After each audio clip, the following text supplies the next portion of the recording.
Tapi maknanya facilities kita memang cukup, chef, kat sini setakat ini? Alhamdulillah, memang mencukupi lah. Kita ada berapa kitchen? Kita ada untuk pastry kita ada 3 kitchen, which is kita ada pastry 1 lah dekat tingkat bawah, dan tingkat 2 tu kita ada pastry 2 dan cake deco. Kita ada studio cake deco kita sendiri. Cake deco tak cakap lah, I memang suka pergi cake deco. Kita memang ada studio cake deco kita sendiri, and then okay, saya setiap kali jumpa semester 1 kan, saya memang suka promote sebab budak-budak yang masuk sini dia memang bila cerita pasal cake deco ni dia terus macam wow. Betul. Saya memang promote kita sebab kita ada seorang chef yang memang cake artist. Chef Yusri ya? Chef Yusri, dia cake artist. So dia memang ada, orang kata dia pernah lah buat cake untuk masa anak Sultan Pahang kahwin. So saya memang tunjuk dekat student. So this is what you going to do bila you nak jadi cake artist. Inilah basically apa yang you buat. So budak-budak macam wow.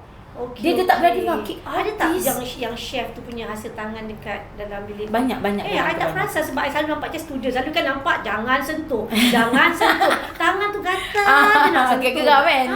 Budak Tapi actually boleh sentuh. Boleh sebab je. sentuh keras. Tak takut sebab dah tulis jangan sentuh. Tapi apa yang buat kan snap sana, snap sini kan. Macam tu je lah kan. Tapi I really enjoy masuk you all punya tempat cake yang I tak tahu you all panggil cake deco. Cake deco. I really like it. I sangat-sangat suka. So maknanya alhamdulillah lah facilities kita okey. Maknanya Betul. Maknanya even dia pensyarah semua okey. Pensyarah Selain pensyarah petir. Okay. Tapi nak cakap juga, so basically pensyarah dekat FIM ni macam celebrity. Dia macam artis lah kat sini kan. Macam kalau saya jumpa macam chef macam tu. So faham. kita tak boleh nak famous dalam TV. So kita famous kat sini macam boleh lah. So chef, most of our pastry and bakery chef is a very talented. Diorang sangat talented, yang memang ada orang kata pengalaman industri yang lama lah.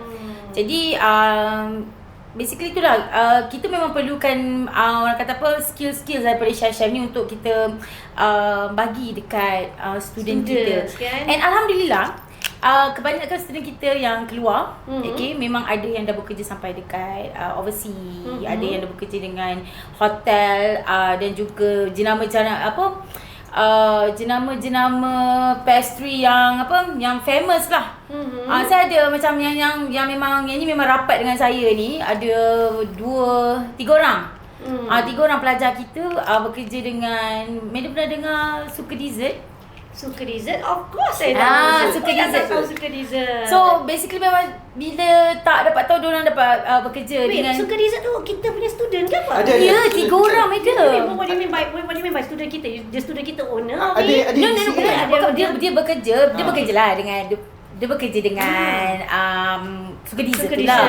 Tapi saya macam seronok tengok because of dengan ilmu yang dia ada dekat sini ni, dia bawa dekat situ, dia R&D coklat, produk-produk Suka Dessert tu daripada kita. Macam saya banggalah kan, macam budak aku ni, kita yang ni kan. Lepas tu dia R&D produk-produk dekat tu menggunakan ilmu-ilmu yang kita ada ni, and then kita as a teacher kan, kita macam wow.